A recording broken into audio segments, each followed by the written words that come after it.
Not every person in your life was sent by God. Some people you're helping are actually blocking your blessings. Compassion is holy, but misplaced compassion can become disobedience. God calls us to discern not just personalities, but patterns. Some relationships refine us, while others drain, distract, or even derail us from God's purpose. Helping the wrong people may feel noble, but if it keeps you from God's will, it is costly. This devotional will walk you through 7 kinds of people you may need to release, not in anger, but in obedience. The first one is the unrepentant. Don't keep rescuing someone who refuses to change. If a person has been given truth, grace, and chances, yet chooses rebellion, your constant rescue may be enabling, not helping. Sometimes God uses pain to awaken hearts. By cushioning every fall, you may be delaying their breakthrough. Am I stepping in where God may be asking me to step back? Have I confused being someone's lifeline with blocking their lesson? Lord, give me wisdom to know when to help and when to step aside. Teach me to trust you with the people I cannot change. Second is the manipulative. Some people don't want help, they want control. They twist kindness into obligation and make you feel guilty for saying no. But manipulation is not ministry. Even Jesus refused to be controlled by people's emotions. When the crowd tried to keep him from leaving, he walked away because his assignment was based on purpose, not pressure. Have I allowed guilt or pressure to control my yes? How can I anchor my decisions in God's purpose instead of people's demands?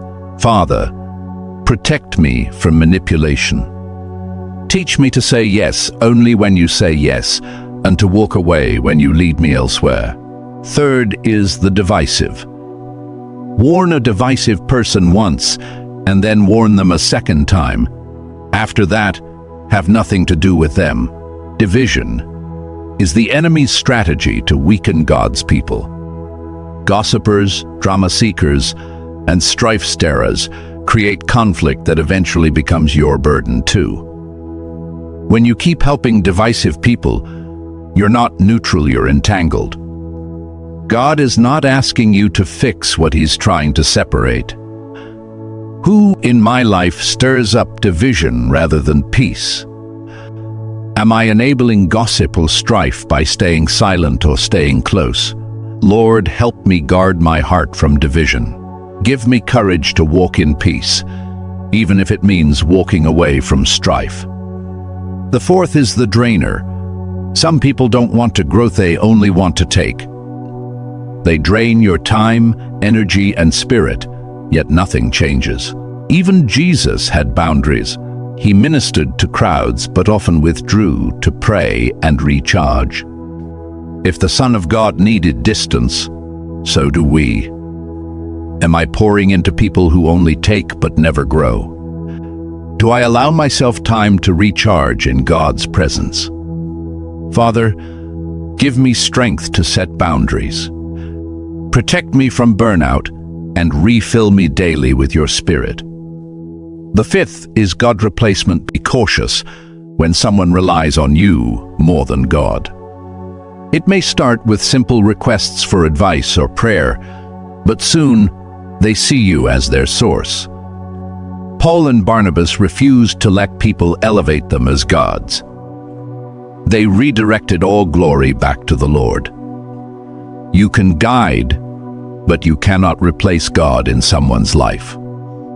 Have I become someone's first call instead of teaching them to call on God? Do I allow people to depend on me more than Him? Lord, help me point people to you, not myself. Remind me that only you can be their Savior, not me. The sixth is the willfully disobedient. Take special note of anyone who does not obey our instruction. Do not associate with them, in order that they may feel ashamed. If someone knows what God has said but chooses rebellion, Don't partner with it. Supporting disobedience doesn't show.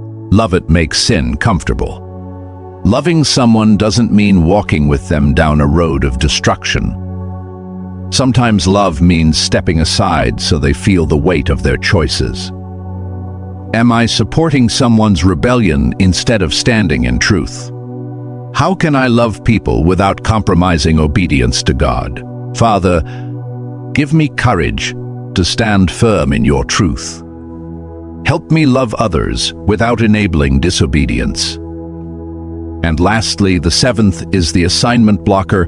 Some people aren't toxic, they're just not part of your calling.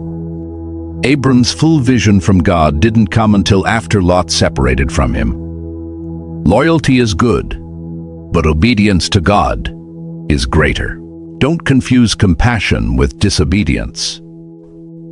When God says go, you don't need everyone's permission, you need His direction. Are there relationships in my life that weigh me down instead of push me forward? Am I holding on to people God has asked me to release? Lord, open my eyes to see who you have called me to walk with and who you've asked me to release. Give me courage to obey, even when it means letting go.